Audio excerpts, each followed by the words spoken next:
Good evening. This is Hans Conried saying welcome to Fractured Flickers. Come to think of it, this is Hans Conried saying welcome to Fractured Flickers. Matter of fact, this is even Hans Conried saying this is Hans Conried saying this is Hans Conried saying this is Hans Conried. Will somebody get me out of this? 1, 2.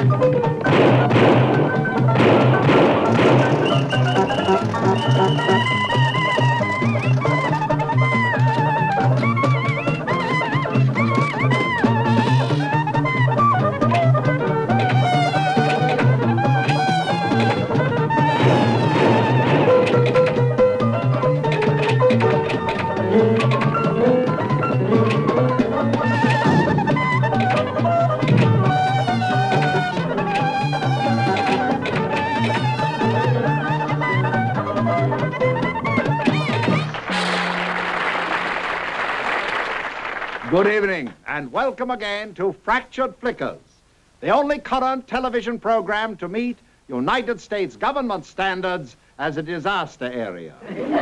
Seriously, though, I must admit that in all my years in show business, I've never been connected with a venture that has earned me greater recognition. Wherever I go now, I'm beset upon and mobbed, and I have the rope burns on my neck to prove it. I'm delighted to be able to announce that the former silent film star who instituted legal proceedings against us for our whimsical treatment of one of his epics has wisely decided to settle out of court. He and our producer are meeting in an axe duel day after tomorrow. And now for tonight's cinematic lobotomies. I nearly forgot. The producers would like to suggest that to enhance your enjoyment of our show, to really get into the Fractured Flicker spirit, try your popcorn with yak butter.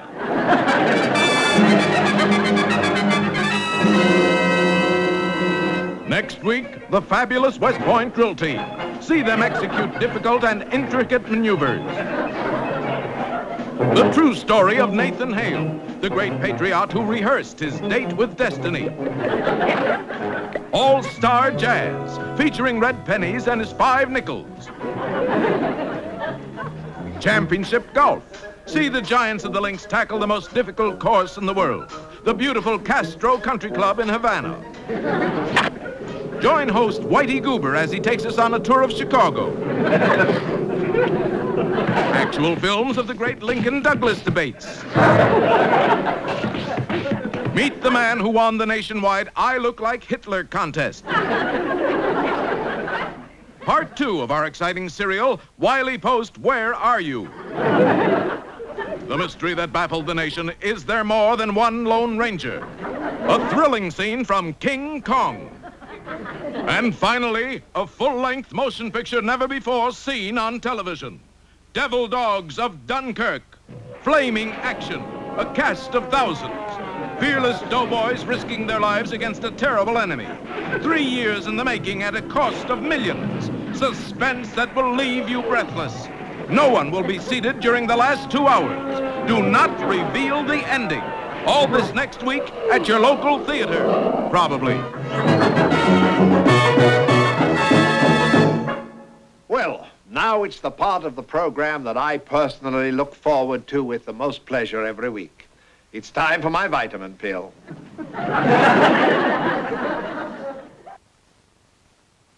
I must ask all of you not to leave the room to get a sandwich at this point, for our next flicker is just about to start. But if you do, make mine Swiss cheese on whole wheat.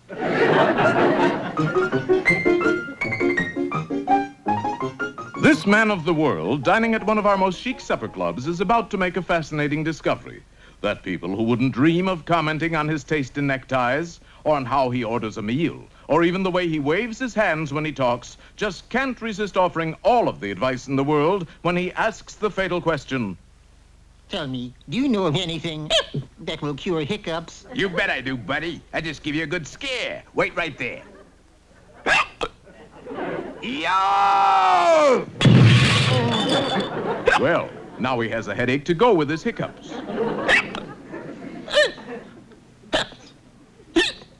Oh, dear. But he's not through yet. No. Aspirin's no good for hiccups. Hiccups! Hiccups! Loosen his collar! Tighten his belt. Take a drink, hon. Hit him in the head. Let me through. I'm a doctor. I always prescribe castor oil for hiccups. Castor oil for hiccups? I prescribe castor oil for everything. Oh. No, milk of magnesia. Out goes the bad air, in comes the good. Hit him in the head. My mother always swears by milk of magnesia. She always swear at it. Take a drink, hon. Try some Epicac. No, syrup of squill. It's just a simple case of... Try holding your breath and saying the pledge to the flag backwards. Oh, here's another doctor. One side. Blue eyes. Do you also have Blue Cross? Hit him in the head. Right this way, doctor. Stand back, please. Give him air. Say, not you, him. Stop. I can't stand it. Hypersensitive ganglia, eh? He has epidemicosis. No. It's those cold stethoscopes. Take out his appendix, It is out. then put it back in. Hit him in the head. Officer, can you cure hiccups? Just hit him in the head. There. You don't hear him hiccuping now, do you? Pull out his tongue till it touches his Adam's apple. Tickle his feet with a fish fork. Well, the fatal question was a dreadful experience for our man of the world. But there's one compensation. It did get rid of his hiccups. You'd be surprised, I think, at how seriously some of our viewers take the things that happen on our program. For instance, I have here a letter from Mr. C.H., who takes us to task for the number of mistakes on Fractured Flickers. He mentions that in one of our recent flickers, the hero leaves one scene on a black horse and arrives in the next scene on a white horse. Well, Mr.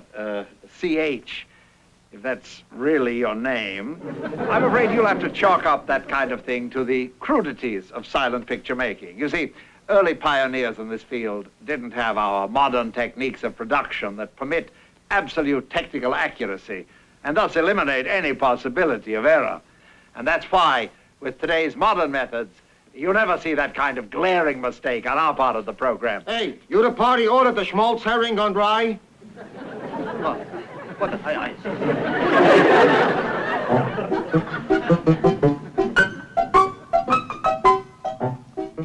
Here's a letter from your kid, Mabel. Oh, thank you, Elroy. It's the first letter since Dickie went away to camp. I'm just dying to know how he's getting along. Sing Sing. What a funny name for a summer camp. Dear Mother, arrived at camp just in time for breakfast. They served the same food that you used to cook just before Daddy went away, forever.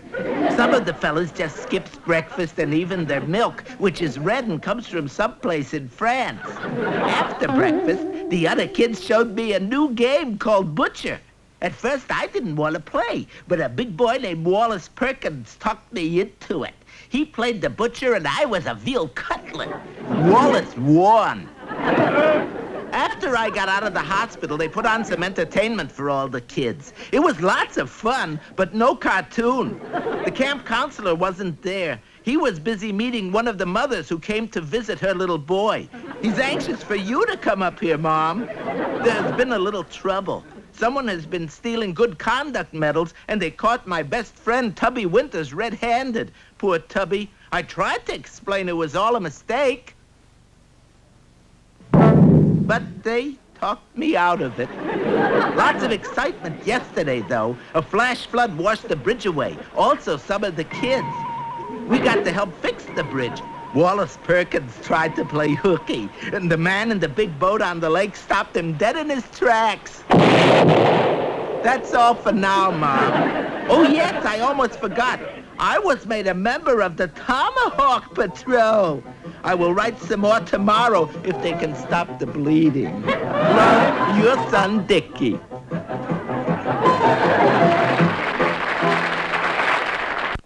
This evening, I'd like all of you to join with us in a panel discussion entitled Fractured Flickers, a Curse or a Blessing. To lead the discussion, we've invited to be with us tonight Attorney General Robert Kennedy, Miss Elizabeth Taylor, Sir Laurence Olivier, and Miss Vivien Della Chiesa. It's a pleasure to see you, Miss Della Chiesa. The others must have been detained. Well, it's a pleasure to be here. Eh? I said it's a pleasure to be here. Would you mind if I move just a little bit closer, Miss Della Chiesa? Delighted, Hans. Well, now, this is cozy, isn't it? And I'll start by asking you straight away. As a star of the Metropolitan Opera and as a personality in the entertainment world generally, what do you think of Fractured Flickers? Of what? Fractured Flickers, the program that helps destroy cherished memories by putting modern-day words to old film classics. Oh, them. I wrote them saying I couldn't make it. Miss Della Chiesa, you did make it. You're here. In fact, you're the only one on our guest list who is here. Oh, I'm sorry. I came here to make a recording of Alley Cat with the Dinky Mungo Quintet and Pablo Casals on bass and Lenny Bernstein on piano. Isn't this Studio E? No, this is Studio F. But while you're here, won't you join with our other guests in discussing Fractured Flickers? What do you mean, join? They stood you up, too. Yes, I know, but if you stay, maybe nobody will notice. Well, as long as I'm here anyway. Good. Well, Miss Della Chiesa, or may I call you Vivien? Oh, well, I suppose it's better than calling me Dell. How do you feel about our program? I don't know. What is it? Well, as an example, if you were a silent film star, and we would take one of your pictures, boil it down to 5 minutes in length, give you a funny-sounding voice, add a lot of ridiculous sound effects. How would you feel about that? Well, I'd feel that I could sue you for everything you've got. That's strange. So many do. But if that's what you really do on the program, I know of a plot line that you might use on one of your flickers. Oh, we can always use a funny twist. Oh, what is it? Well, it's a story about this handicapped fellow. He's very ambitious, but everybody makes fun of him. He marries off his daughter to get ahead, and in order to be promoted, he arranges with some fellows to kill off his opponents. But by mistake, his own daughter gets stuffed into a sack, and she gets killed instead. And... Miss Della Chiesa, I don't know what to say. We are a family show, you know. I realize that the kind of story you're telling is enjoying a temporary popularity, but we are, after all, seeking something more worthwhile than such sensational drivel. How did you come by such a cheap bit of literary trash? Well, that's the plot of Rigoletto. Oh. Well, thank you, Miss Vivien Della Chiesa, for joining our panel discussion. For our next discussion, we're inviting Charles de Gaulle, Madame John Kaishek, Governor Rockefeller, and Sonny Tufts. Sonny Tufts you might get. No, he's scheduled to make a commercial in Studio E. And you think he'll make the same mistake I did? Well, he's bound to. I switched the letters on the door. Good night, Miss Vivien Della Chiesa. Good night, sneaky. You know, we received a very interesting letter in today's mail, one that I'd like to share with you, if I may. It's from a lady in Menominee, Wisconsin, and it says in part, I watch your program every week, and I particularly like your host. Isn't that nice? He is so sophisticated and yet so warm that our whole family has taken him to its heart. Good luck to Fractured Flickers, and to your host, George Conread. Mother, for heaven's sake, I'm Hans. George is the dentist. And now it's time for a few words from television's little old elementary science teacher, Mr. G. Whizz. Each week at this time, Mr. G. Whizz enters a home full of typical young folks like these here to explain the scientific principles that make our modern inventions work so well. And what's Mr. G. Whizz's motto for this week? The inventor of today builds the world of tomorrow. Right. And tonight, Mr. G. Whizz will explain the workings of this machine. Gee whiz! You ready, kids? That's really a nuclear apparatus which controls the launching of some of our biggest ballistic missiles. Well, Well, a great big howdy-doody-do, boys and girls. Jiminy Willikers, what do you think Uncle Gee Whiz is going to do for all his little friends tonight, huh? Let us finish our chess game. Huh? Well, no. We're going to work this genuine atomic missile control is what? Now, let's all count down just like the grown-up engineers, shall we? 10, 9, 8...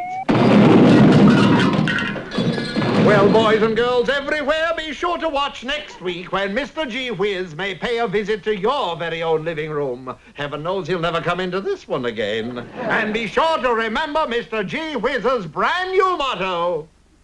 Fallout is good for you. Gee Whiz.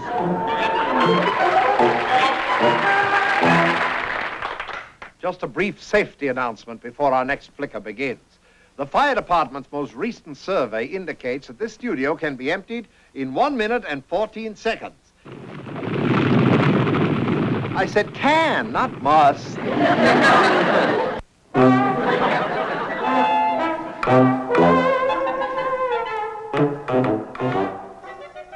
This is young Freddie Finkeldoofer on his way to school at PS 84.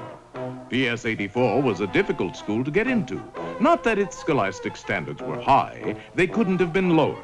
But as you can see, it was the only school in town with 300 rooms and only one door. And that was on the roof. Today, Freddie missed the door and wound up at the window of the principal's office instead.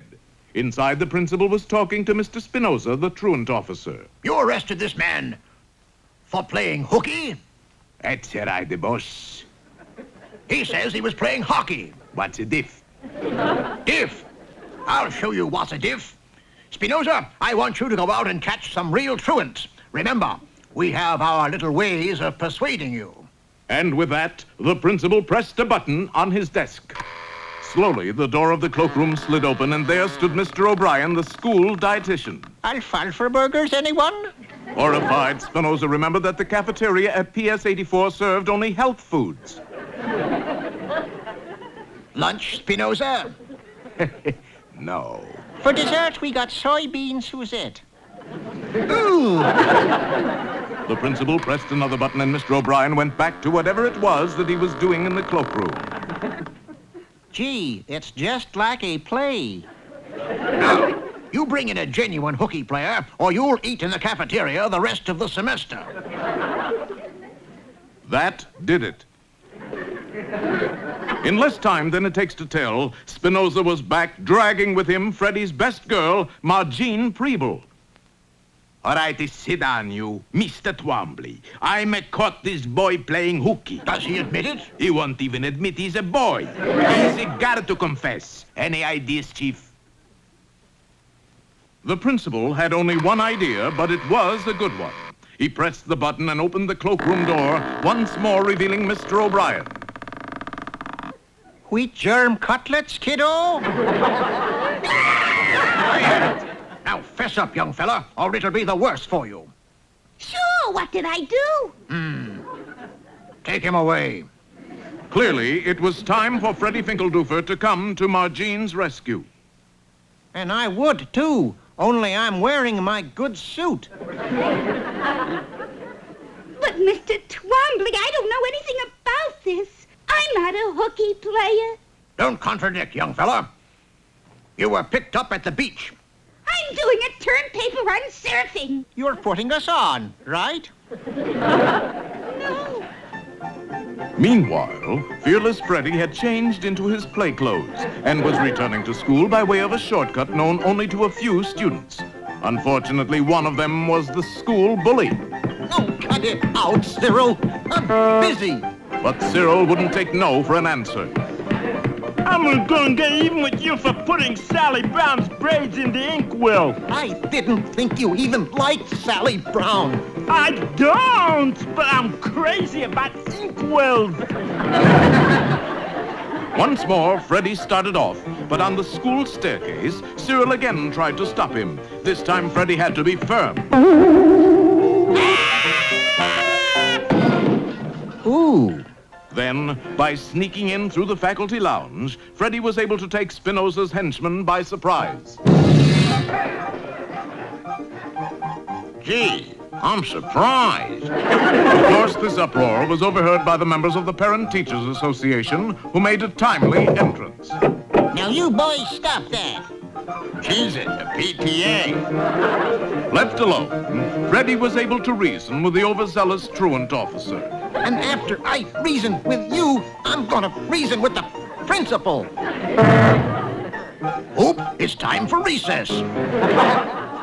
This way, PTA members. Here, take him away. It's all right, Margene. They got Mr. O'Brien, too. Did you ever try lychee nuts with yogurt? I would have come in sooner, Margene, but I thought you were just rehearsing the senior play. You know something, Freddie? We were just rehearsing the senior play. So Freddie quickly put in a call to the school drama teacher, who was at that moment coaching a favorite pupil in how to stand up and how to sit down. Hello? Yes, I saw it. I'm giving you kids the leads in the play. He liked it. Any criticism? Yes, he thinks you ought to act more like a boy. Not her, you. Could you teach me? And so began the most successful senior play in the school's history, called The Time of Your Life. Or was it up in Mabel's room? Neither one. It was a Getting Goity's Garter. And now here's a message of interest. For those of you who interest easily. Before our next flicker begins, I'd like to make just a brief announcement. If you own a 1964 cream-colored Rolls-Royce sedan with white sidewall tires, would you give me a lift home after the show?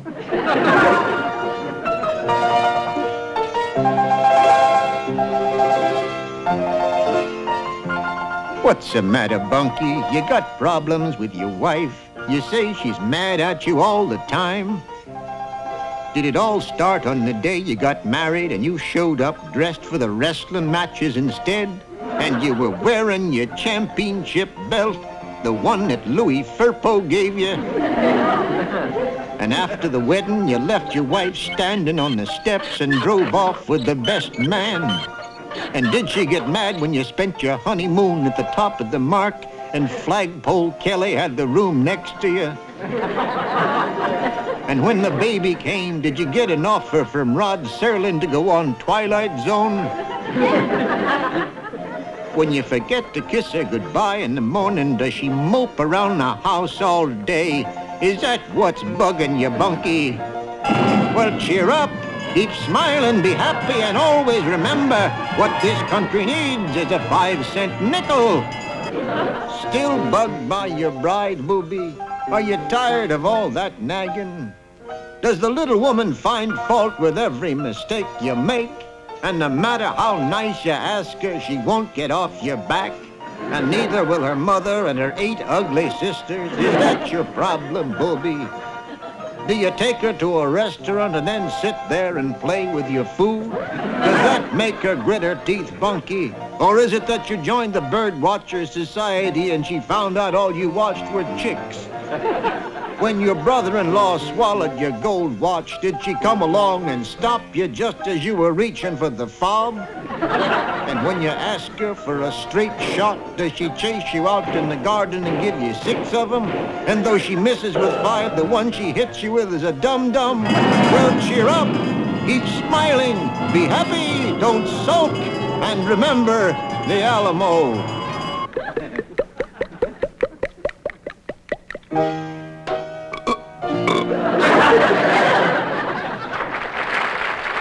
This is Hans Conrad saying good night and reminding you that if you're going to be in New York and would like to see our Fractured Flickers broadcast, forget it. We film it secretly in Hollywood. 1, 2.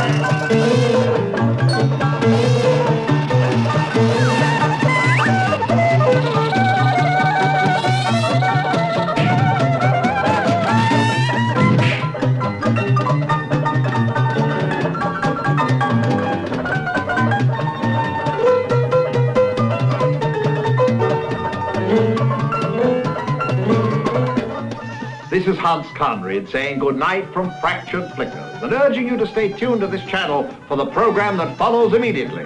After all, it's bound to be an improvement.